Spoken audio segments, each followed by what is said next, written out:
제가 이제 앞부분에 나와 있던 부분을 좀 설명을 드리고요. 오늘 본문도 좀 설명을 드릴 텐데요. 이 앞부분에 보시면 6장 앞부분에 보시면 어떤 내용이 나오냐면, 이스라엘 백성들이 하나님 앞에 우상 숭배를 했을 때 하나님께서 미디안 사람들을 보내 가지고, 미디안이라고 하는 거는 이제 어느 한 특정 지역에 사는 사람들이 아니라 그 아라비아 지역이나 그 이스라엘 주변 요르단 지역까지 이렇게 사는 여러 지역에 속한 사람들을 부르는 명칭입니다. 한 특별한 사람들이 아니에요.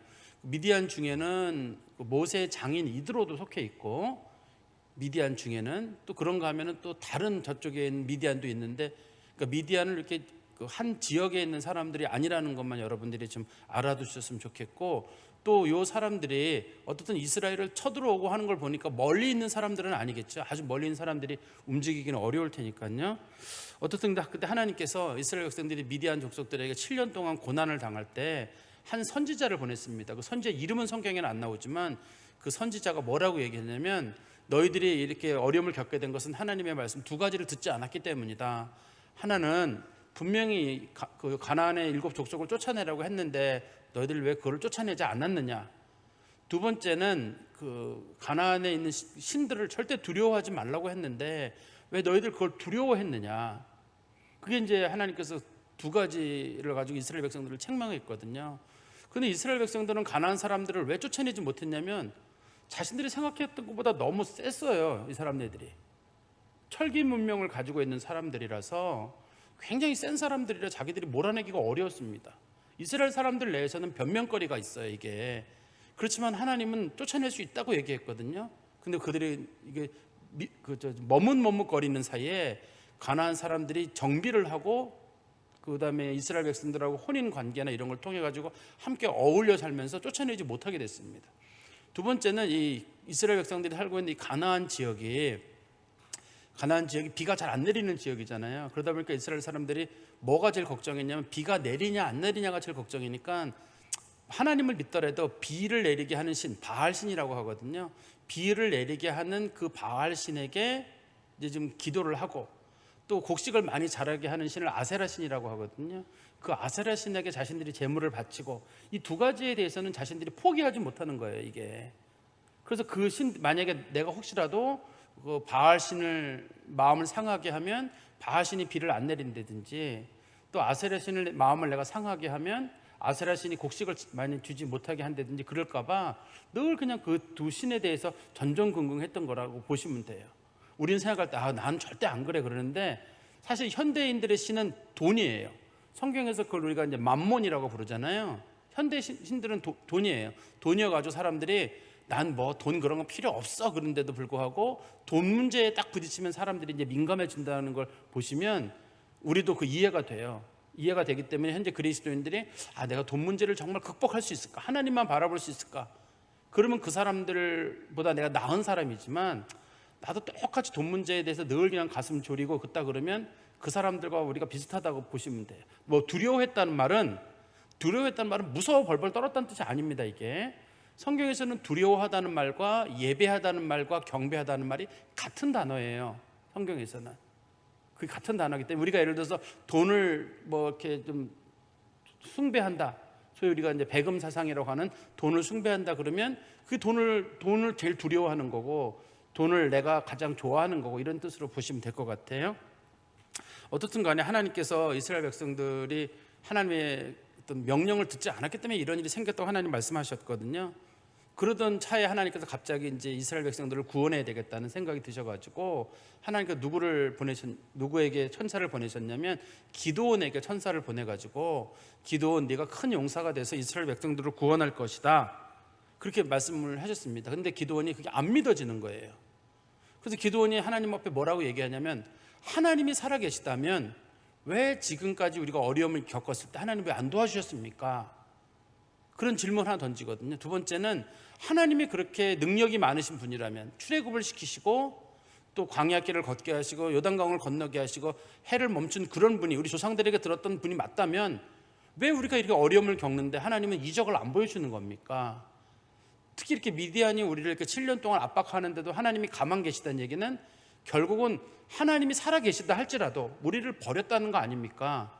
나는 하나님께서 나를 용사로 사용해서 미디안을 쫓아내신다는 걸 믿을 수 없습니다 라고 이제 기드온이 하나님의 천사한테 얘기를 했거든요. 하나님의 천사가 반드시 내가 너와 함께 하겠다, 반드시 내가 너와 함께하고 너를 도와주겠다 이렇게 약속을 했어요. 그랬더니만 또 기드온이 증거를 보여달라, 내가 음식을 준비해 올 테니까 염소를 잡아오고 그 다음에 빵을 준비하고 그 다음에 거기다 이제 국을 내가 준비해 올 테니까 이걸 드시고 가라, 내가 올 때까지 당신 여기 있으면 내가 당신을 믿겠고 만약에 당신이 없으면 내가 믿지 못하겠다. 와보니까 거기 천사가 앉아있는 거예요. 앉아있고 천사가 기드온에게 말하기를 네가 좀 준비해온 그 염소랑 이 고기랑 그 다음에 그 빵이랑 국물을 바위 위에다 보라. 그리고 난 다음에 이 천사가 자기 지팡이로 되니까 거기서 불이 붙거든요. 그리고 이제 기드온이 깜짝 놀라서 보니까 그 천사가 사라진 거예요. 근데 그때 기드온이 하나님께서 분명히 나와 함께 하시는구나 이제 이렇게 생각을 했었거든요. 그게 이제 성경에 나온 6장의 앞부분에 나오는 얘기예요. 두 번째는 하나님께서 이제 기드온의 시험을 한번 하셨잖아요. 이제 두 번째는 기드온에게 뭘 요구하셨냐면 그럼 기드온에게 마음의 결단을 내리라고 했어요. 이제 결단을 내리는 건 어떤 거냐면 당시의 사람들이 바알과 아세라를 섬기고 있는데 기드온의 아버지 요아스도 섬기고 있습니다. 섬기고 있는데 너희 아버지가 섬기고 있는 그 바알과 아세라 신상을 네가 목을 잘라라. 특히 바알의 상을 제단을 부셔버리고 그다음에 아세라 신상의 목을 자르고 그다음에 너희 아버지가 가장 아끼는 7년 된 두 번째 송아지란 말은 제일 좋은 소란 뜻이거든요. 제일 좋은 소를 그걸 하나님 앞에 제물로 바치고 그 아세라 목상 자른 거 그 나무를 가지고 불에 바치고 제일 높은 산 꼭대기에서 이걸 바쳐라. 이렇게 이제 천사가 얘기를 한 거예요. 그러니까 첫 번째 뭘 준비하라 했냐면 7년 된 소 제일 좋은 거 하나 준비해라. 그 다음에 바알의 제단을 헐어버려라. 아세라 그 목상의 목을 잘라라. 그리고 아세라 그 목상의 그 나무를 큰 나무거든요. 그 나무 위에다가 7년 된 두 번째 소를 거기다 바쳐라. 장소는 어디서 바치느냐? 사람들이 다 볼만한 곳에서 바쳐라. 이런 식으로 이제 부탁을 한 거예요. 이건 이제 목숨을 걸어야 되는 거예요. 그래서 이제 기드온이 자기 집에 있던 종 10명이랑 함께 가서 그걸 그대로 바쳤어요. 바치고 나니까 범인이 금방 잡혔거든요. 사람들이 그 다음날 아침에 이거 누구냐 범인이. 사람들이 전부 다 하는 말이 요아스의 아들 기드온이 그랬다. 기드온의 아버지 이름이 요아스거든요. 그래가지고 이제 사람들이 그럼 기드온을 죽여야 된다 이렇게 얘기를 했을 때 기드온의 아버지는 원래 우상 섬기는 사람이에요. 우상 섬기는 사람인데 기드온의 아버지가 사람들 앞에서 그런 얘기를 해요.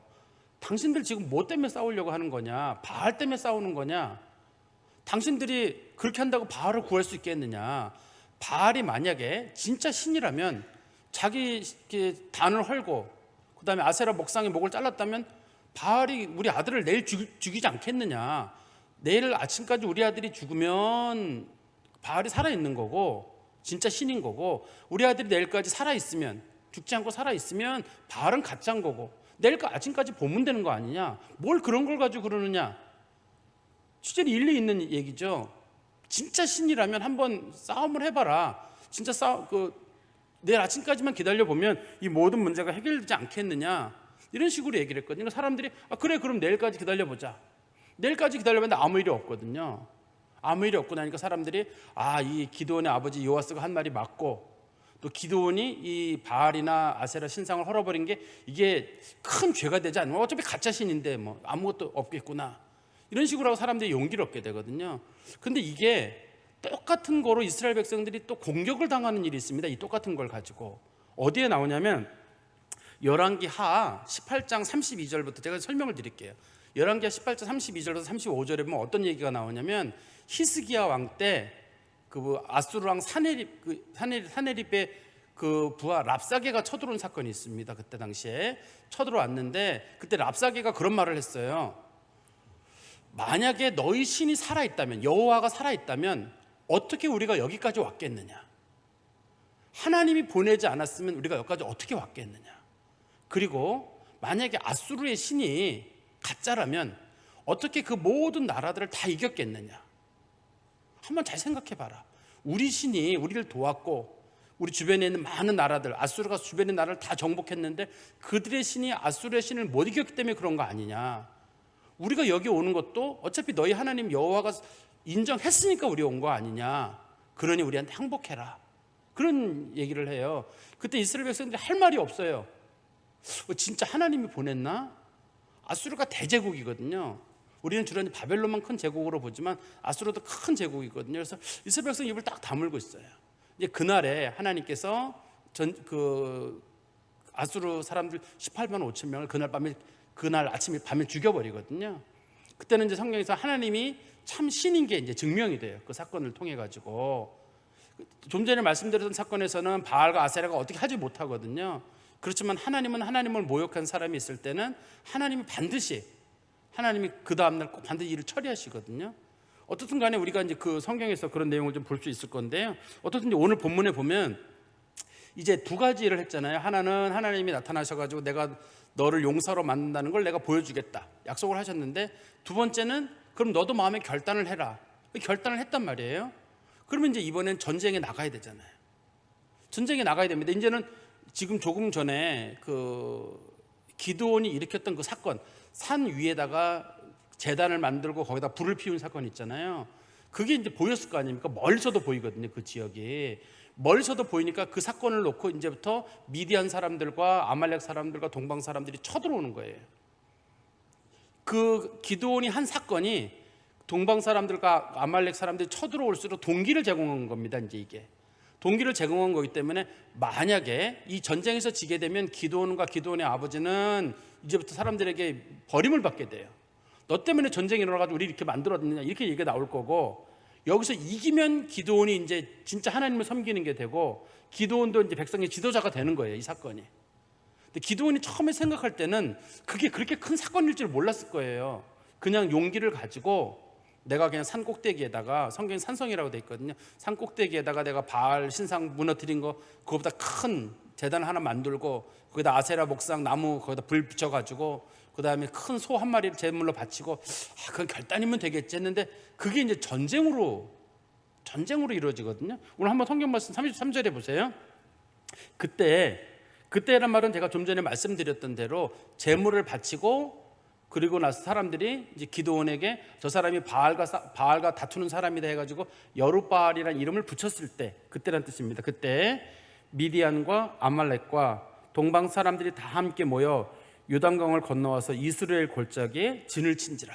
전쟁을 하러 모였다는 뜻이에요.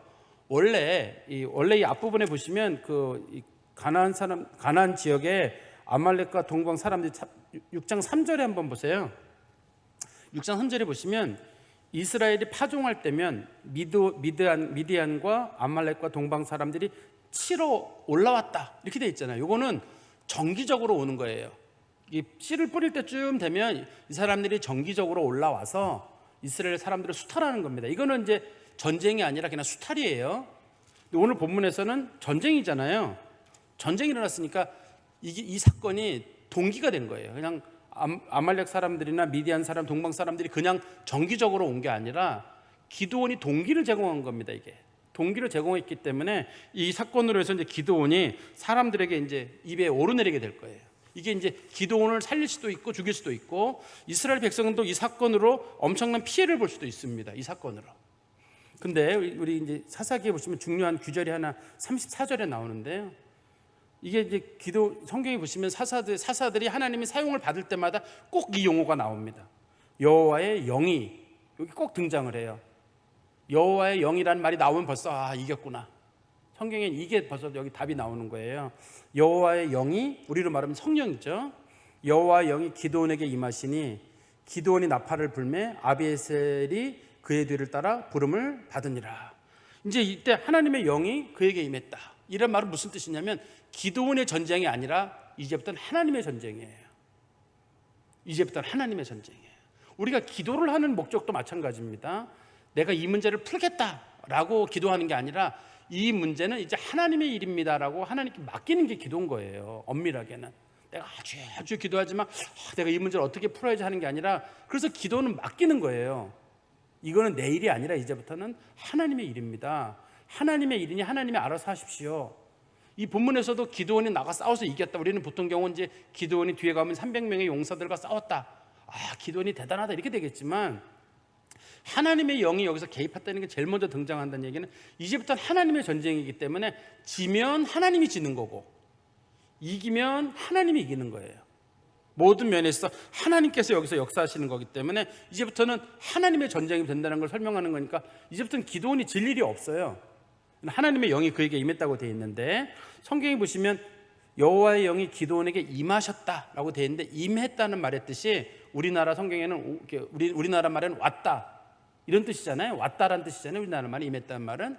그렇지만 성경에서는 이게 옷 입었다 이런 뜻이에요. 기드온이 갑자기 하나님의 영으로 인해 가지고 영의 그 충만함을 받아 가지고 그가 움직이는 모든 움직임이 하나님의 영의 움직임으로 움직이는 거예요. 이걸 성령을 옷 입듯 한다라고 우리가 표현하거든요. 성령의 임함을 우리는 임했다 그러면 받았다, 뭐 속에 들어왔다 이렇게 생각하기 쉬운데, 성경에서 임했다는 말은 성령을 내가 옷 입듯이 입었다 이런 뜻이에요. 성령이 나를 완전히 장악했다는 뜻입니다. 그때 누가 기드온을 따라오냐면 34절에 보시면 아비에셀이 그의 뒤를 따랐다. 아비에셀은 사람 이름이 아니라, 우리 성경 한번 보세요. 앞부분에 보시면 아비에셀이라는 말이 거기 앞에 보면 나옵니다. 아비에셀이 어디 나오냐면 6장에 보시면 여기 11절에 여호와의 사자가 아비에셀 사람 요아스에게 속한 오브라이를 알게 됐잖아요. 동네 이름이에요. 여기가 기드온이 살고 있던 동네 이름이 아비에셀입니다. 그러니까 이 아비에셀 사람들이 지금 기드온이 나팔을 부니까 주로 뿔나팔입니다. 이게 성경에는 나팔이 두 종류가 있어요. 하나는 뿔나팔이 있습니다. 전쟁 같은 걸 알리는 뿔나팔이 있고, 민수기에 보면은 이스라엘 백성들이 행진할 때는 하나님이 좀 은으로 된 나팔을 쳐가지고, 우리나라 군인들이 부르는 그런 군인들 기상 나팔처럼 쳐가지고 만든 나팔이 있거든요. 그 나팔을 두 개를 만들어가지고 하나는 전진할 때 쓰는 용으로, 하나는 멈추는 용도로 써라. 그건 은나팔이에요. 민수기에서 이스라엘 백성이 행진할 때 가고 멈추는 건 은으로 된 나팔이고, 여기서 사용된 거는 주로 이제 소나 뭐 그런 동물의 뿔을 가지고 뿔나팔을 이제 부르는 겁니다. 뿔나팔을 부르니까 제일 먼저 누가 나왔냐면 아비에셀 사람들이 따라 나왔어요. 아비에셀 사람들이 따라 나왔다는 얘기는 조금 전에 그 기드온이 그 소를 바쳤다든지 그 다음에 그 우상을 무너뜨렸다든지 이러는데 아무 일도 안 일어난 걸 보니까, 야, 아비에셀 사람들이 볼 때 기드온이 특별한 사람인 거예요.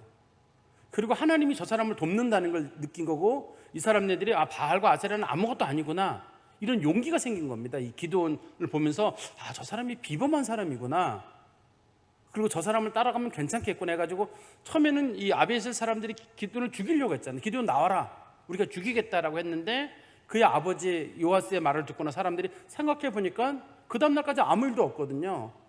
그러니까 이 바알과 아세라는 아무것도 아니구나, 저 기드온이 믿는 하나님이 진짜구나 하고 이제 아비에셀 사람들이 거기에 같이 동참을 하게 되고, 35절입니다. 기드온이 또 사자들을 온 므낫세에 두루 보내매, 기드온이 속한 지파가 므낫세 지파입니다.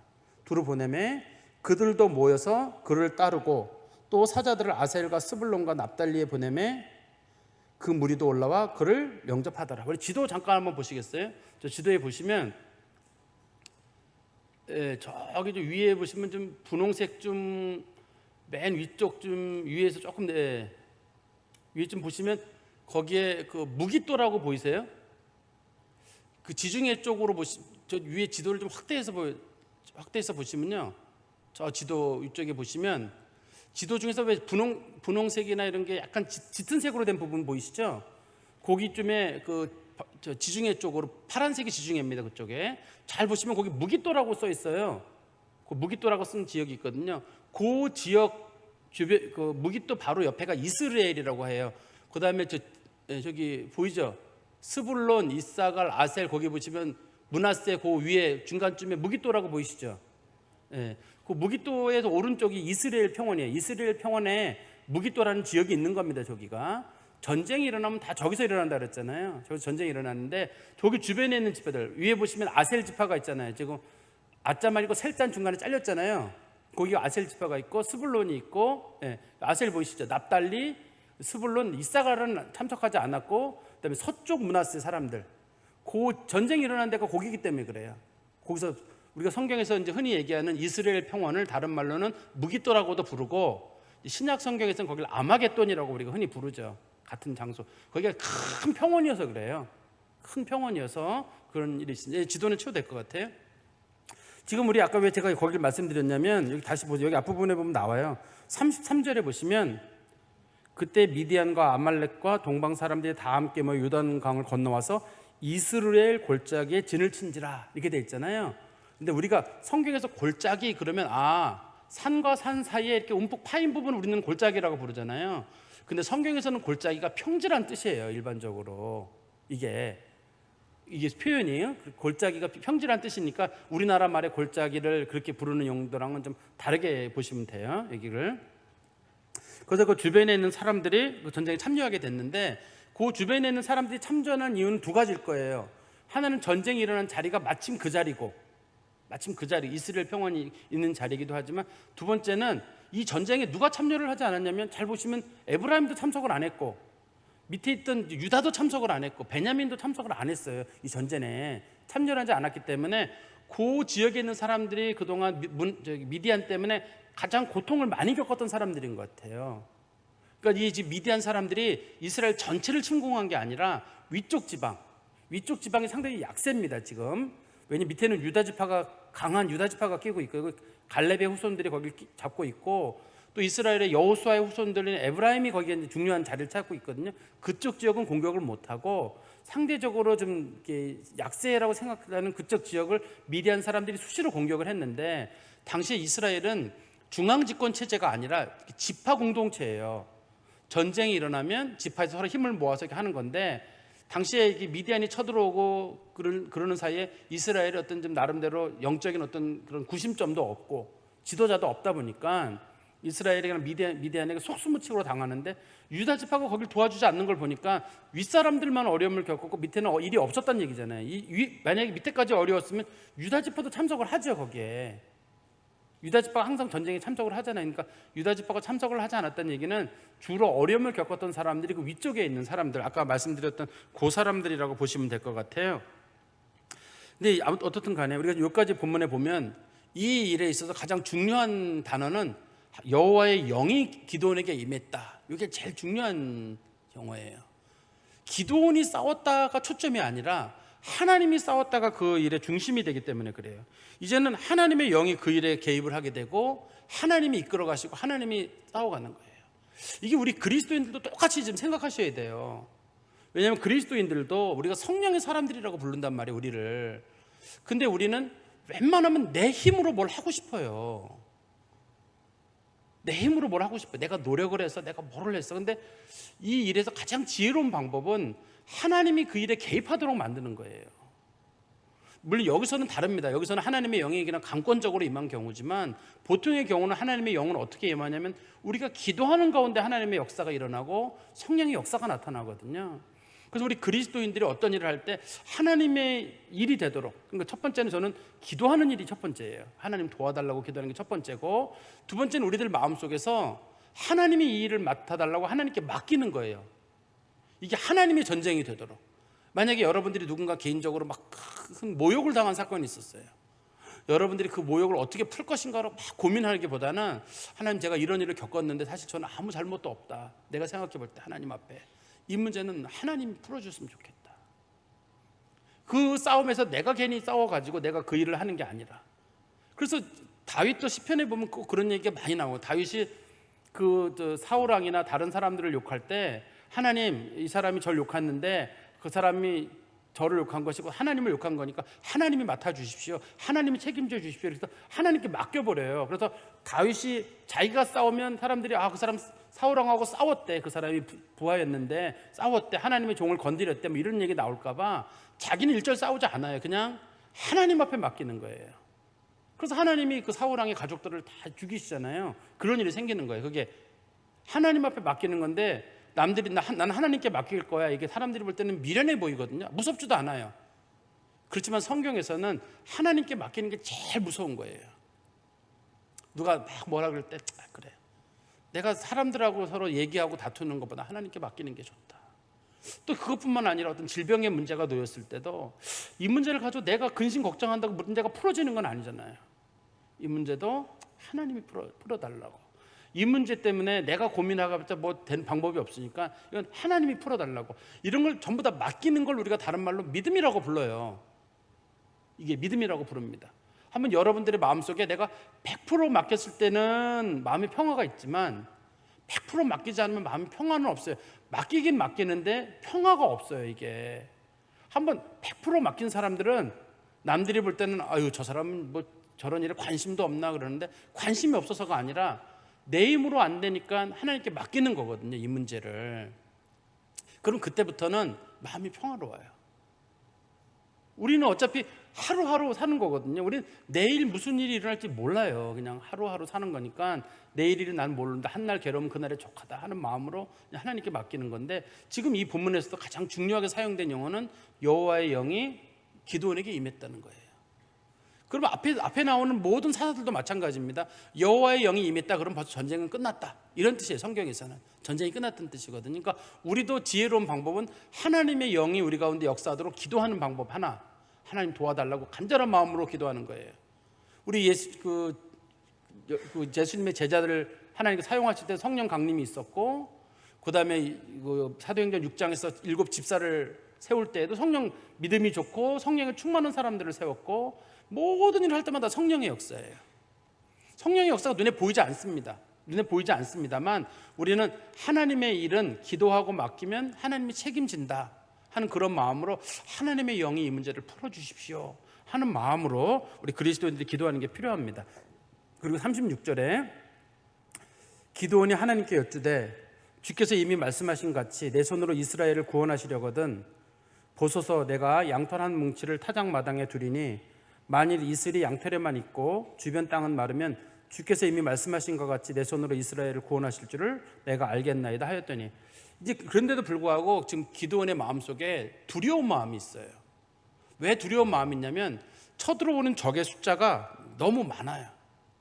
지금 자기가 생각했던 인원은 그렇게 많이 그 사람들이 쳐들어올지 몰랐거든요. 근데 자기가 잘 생각해 보니까 쳐들어오는 사람의 숫자가 너무 많아요. 우리 한번 8장 10절에 한번 보세요. 8장 10절에 보시면 그때 당시 쳐들어왔던 미디안 사람들이나 아말렉과 동방 사람 숫자가 나오는데, 이때 세바와 살문나가 갈골에 있는데 동방 사람의 모든 군대 중에 칼 든 자 12만 명이 죽었고 그 남은 자가 15,000명 가량은 그들을 따라와서 거기에 있더라. 그러니까 당시에 세바와 살문나가 군인 장관이거든요. 당시에요.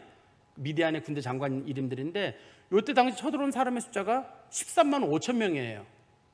이때 13만 5천 명입니다. 그리고 당시 이제 우리 7장 3절에 가보시면 당시 기드온이 모았던 사람의 숫자가 나옵니다. 거기에 보시면 기드온이 모았던 사람의 숫자가 3절에 보세요. 7장 3절에 보시면 이제 너는 백성의 귀에 외쳐 이르기를 누구든지 두려워 떠는 자는 길르앗 산을 떠나 돌아가라 하라 하신 이에 돌아간 백성이 2만 2천 명이요 남은 자가 10,000명이었다. 이거 합쳐서 3만 2천 명이잖아요.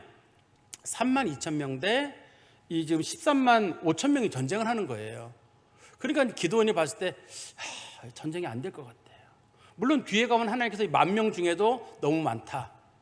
물 먹는 방법을 통해 가지고 300명으로 줄여라 이렇게 뒤에서 말씀하시지만, 어떻든 지금 기드온이 봤을 때는 기드온이 있는 데가 높은 데였을 거거든요. 높은 데에서 그 이스라엘의 평지를 쭉 바라보는데 하나님이 도와준다고는 했는데 너무 많은 거예요. 이게 그냥 마음에 겁이 난 거예요.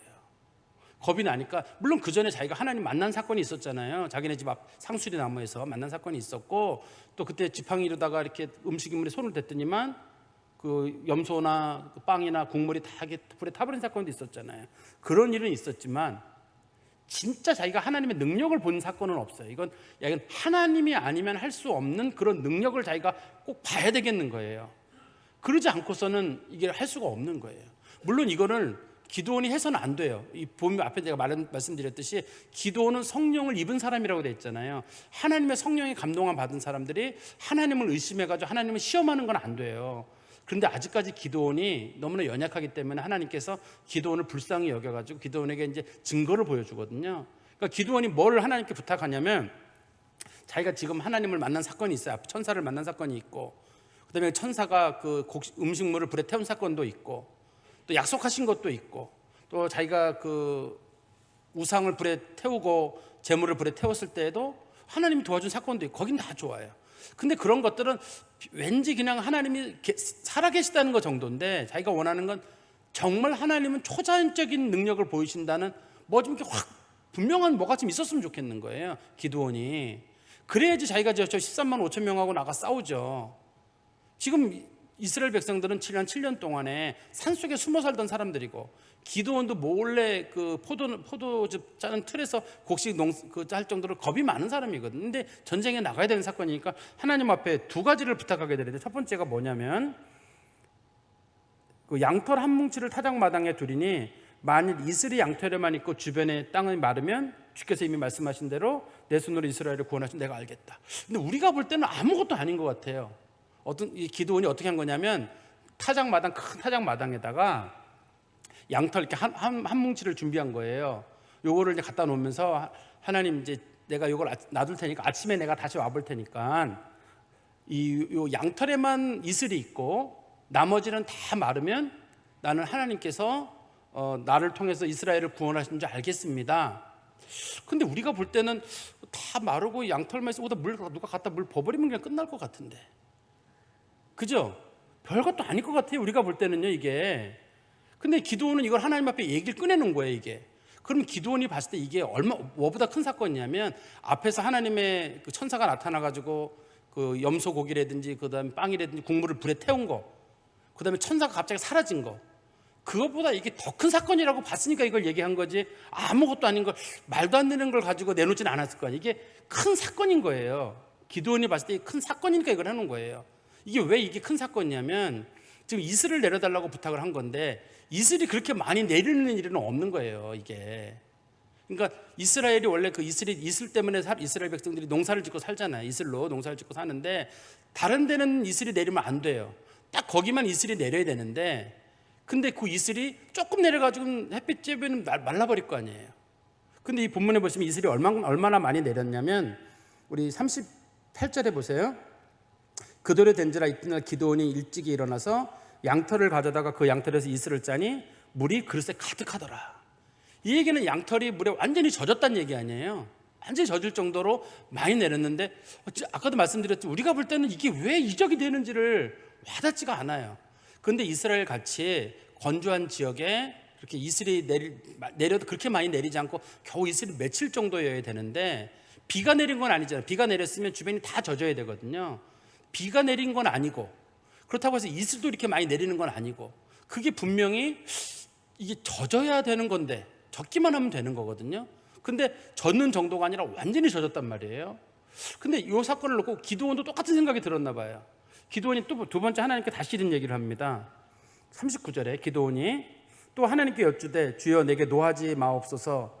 내가 이번만 말하리이다 구하옵나니 내게 이번만 양털로 시험하게 하소서. 이게 지금 자기가 하나님을 시험하고 있는 거예요. 지금 이게 자기가 지금 용기가 안 생겨가지고 시험하는 거거든요. 사실 우리가 하나님 시험하지 말라고 하는데, 아까 제가 말씀드렸잖아요. 성령의 사람들은 하나님 시험하면 안 되거든요. 그렇지만 자기가 마음에 겁이 나니까 하나님을 시험하고 있는 거예요. 근데 하나님께서 하나님의 열심으로 이제 이 사람을 도와주는 거죠. 지금 하나님께서 하나님의 열심을 도와주는데, 이번엔 정반대입니다. 어떻게 말하냐면, 내가 이번만 말하리이다 구하옵나니 내게 이번만 양털로 시험하게 하옵소서. 원하건대 양털만 마르고 주변 땅에는 다 이슬이 있게 하옵소서. 이번에는 주변의 땅엔 다 이슬이 내리는데 거기만 그 이슬이 안 내리는 거예요. 양털에만. 또 우리가 봐도 이건 별거 같지가 않아요. 누가 가서 물 쭉쭉쭉 뿌리면 될 것 같은데, 우리가 볼 때는 그렇게 큰 이적일까 이게? 이런 경우 이슬이 항상 내리거든요, 이스라엘에는. 근데 누가 양털에다가만 뭐 뒤집어 씌워놓으면 되잖아요. 우리가 보면은 야, 저거 별거 아닌 것 같은데, 근데 이게 두 가지가 합쳐져서 하나의 이적이 되는 거예요. 한 가지만 이적이 아니라 두 가지가 합쳐져 가지고, 하나는 양털만 젖고 주변이 안 젖는 거, 그다음에 하나는 양털만 마르고 나머지 젖는 거.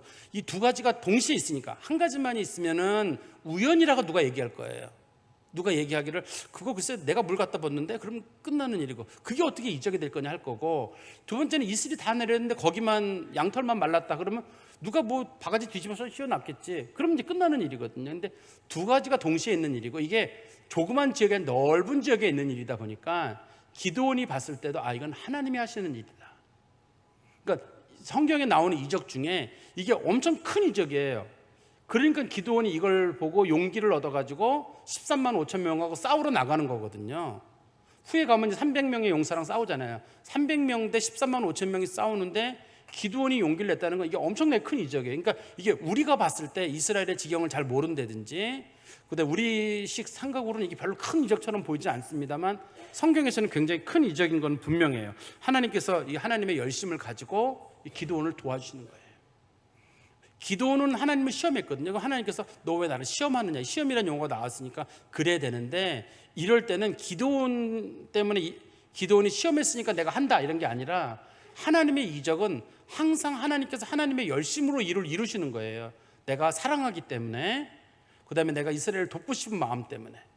하나님께서는 자신에게 구하는 자들에게 하나님께서 은혜를 베푸시고, 또 구하지 않는 사람들에 있어도 하나님께서 그 사람을 불러가지고 은혜를 베푸실 때는 하나님이 그 사람을 사랑하는 마음으로 은혜를 베푸시는 거거든요. 지금 그래서 이 역사가 이루어지게 됩니다. 다시 한번 마지막 40절에 보시면, 그 밤에 하나님이 그대로 행하시니 곧 양털만 마르고 그 주변 땅에는 다 이슬이 있었더라. 이 두 가지 이적이 여기 동시에 나오잖아요. 제가 지금 말씀을 정리해서 말씀드리면, 이 전쟁에서 가장 크게 작용했던 건 뭐냐면 기드온이 뭐를 했대더라, 혹은 이적이 뭐가 있었대더라가 아니라 하나님의 영이 그에게 임했대더라. 이게 하나님의 역사에 가장 중요한 거예요. 하나님의 역사에 제일 중요한 건데, 이게 이제 신앙생활을 오래 하시거나 기도하시는 분들 내에서는 하나님이 도와주시면 된다, 성령의 역사가 있으면 된다. 그런데 그렇지 않은 분들에게는 이게 굉장히 공허해요.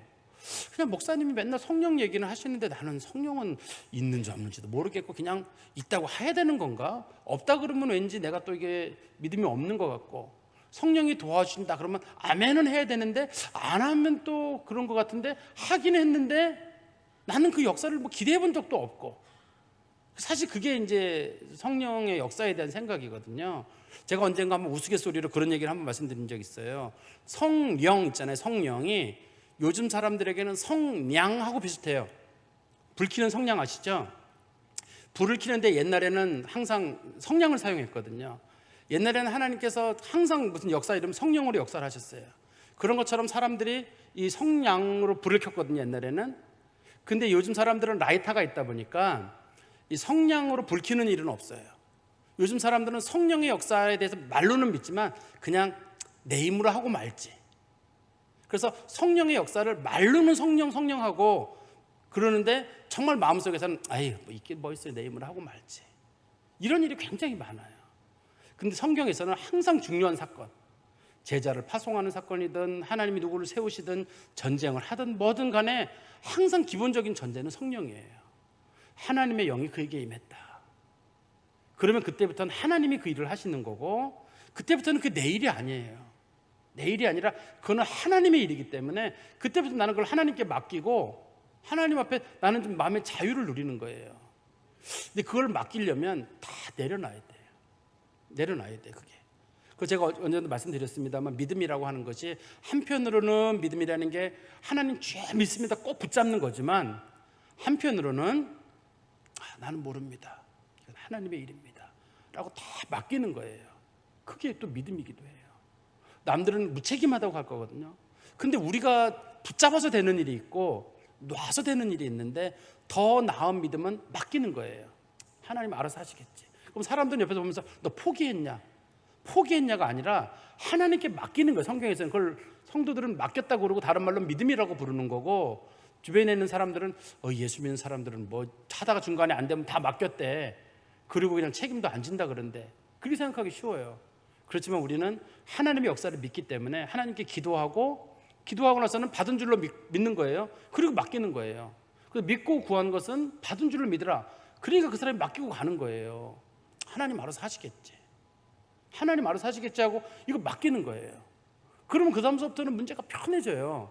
문제가 편해지고 내가 그 문제 때문에 고민을 덜 하게 돼요. 근데 이거는 많은 연습도 필요하고 하나님에 대한 신뢰가 필요해요. 신뢰가. 그냥 하나님 좀 맡길게요, 난 몰라 이렇게 하는 게 아니라 하나님 분명히 하신다. 어차피 내가 할 일은 아니고, 살고 죽는 문제도 내가 할 일은 아니고, 높이고 내리는 문제도 내가 할 일은 아니고 하나님이 하시는 일이니까 난 하나님께 맡길 거야. 다 맡길 맡길 거야. 그리고 그 영광도 하나님이 차지하시도록 다 맡깁니다. 하나님의 영이 임하도록 그 성도들이 기도하는 일이 중요하고, 두 번째는 맡기는 마음이 필요합니다. 그 다음에 두 번째는 하나님께서는 원하는 사람들에게 꼭 이적을 베푸시잖아요. 어떠한 모습으로든지 하나님이 이적을 베푸시는데, 이 본문의 이 이적, 제가 말씀드렸지, 이적 같지도 않은 이적이에요. 성경에 나오는 이적 중에 우리는 뭐 해가 멈춘다든지 달이 멈춘다든지 무슨 그런 이적이 있다 그러면 좋겠는데, 이거 이적 같지도 않은 이적입니다. 근데 기드온은 이거를 큰 이적으로 받아들였어요. 큰 이적으로 받아들이고 용기를 내서 나갔거든요. 하나님께서 우리들에게 베풀어 주신 수많은 놀라운 일들이 뭔지 한번 잘 찾아보는 거예요. 일상 속에 이적이 있는 줄 믿으면 더 큰 일을 이룰 줄 믿을 수 있어요. 일상 속에 어떤 이적이 있는지를 잘 한번 생각해 보시면, 우리는 해가 멈추고 달이 멈추고 홍해가 갈라지고 요단강이 갈라지고 뭐 이래야 주는 이적인데, 그런 거 아니라도 작은 것 하나에도 가장 큰 이적 중에 하나는 살아있는 것. 지금까지 믿음 생활 하게 한 것도 감사하고, 하나님 우리에게 많은 것들을 누리게 하는 것도 감사하고, 여러 가지 감사할 것들이 있는데, 정말 내가 받지 못했던 것들을 받고 우리가 이 자리까지 왔거든요. 이 자리까지 왔는데 이제 하나님께서 더 큰 일도 하신다라고 하는 마음을 가지고 하나님께 맡기는 거예요. 또 한 가지는 우리가 하나님에 대한 믿음 중에 한 가지가 뭐냐면, 하나님이 우리를 사랑하세요.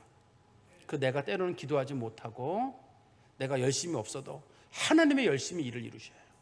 하나님이 이루시기 때문에 우리가 하나님을 믿고 하나님 앞에 맡기는 마음, 하나님이 사랑이 많으신 분이라는 것과 하나님이 열심히 그 일을 이루신다는 그 분명한 믿음을 가지고, 우리 열왕기하 19장 31절에 보면 하나님의 열심이란 말이 나오는데요, 열왕기하 19장 31절에 보시면, 남은 자는 예루살렘으로 나올 것이요 피하는 자는 시온으로부터 나오리니 여호와의 열심히 이 일을 이루시리라 하셨나이다. 뭐냐면 그 사람들은 다 잘못하고 하나님 의지하지 않지만 하나님께서 알아서 하시더라, 그런 뜻이거든요.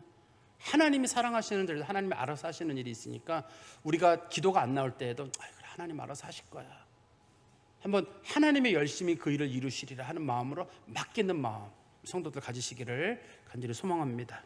기도하겠습니다. 하나님 아버지, 질문에 감사합니다. 우리는 하나님을 믿으며 또 하나님께서 하나님의 성령으로서 우리를 도우신 줄 믿습니다. 많은 사람들이 주께 기도하여도 하나님의 성령의 역사를 사모하지 않고 하나님께서 문제를 해결하신다고 믿는 사람 많지 않은 것 같습니다. 그렇지만 저희는 하나님께서 저희를 반드시 도우시고, 또 저희가 믿음이 없고 부족하여도 하나님의 열심히 반드시 일을 이루시는 줄 믿습니다. 하나님 아버지, 우리 성도들 어려울 때마다 하나님의 도우심을 구하게 하시고 하나님의 영이 우리의 문제를 풀어주시도록, 우리가 영의 충만함을 먼저 받을 수 있도록 하나님 아버지 기도하고 또 회개의 삶을 살아가도록 저희 가운데 은총을 베풀어 주시옵소서. 하나님의 영으로 시작한 일은 다 하나님께서 승리의 일로 이끄실 줄 믿사오니, 우리 성도들 하나님의 영의 능력을 의지할 뿐만 아니라 다 맡기는 자들이 될 수 있도록 하나님 저희들 가운데 맡김의 믿음도 허락하여 주시옵소서. 예수 그리스도의 이름으로 기도하옵나이다. 아멘.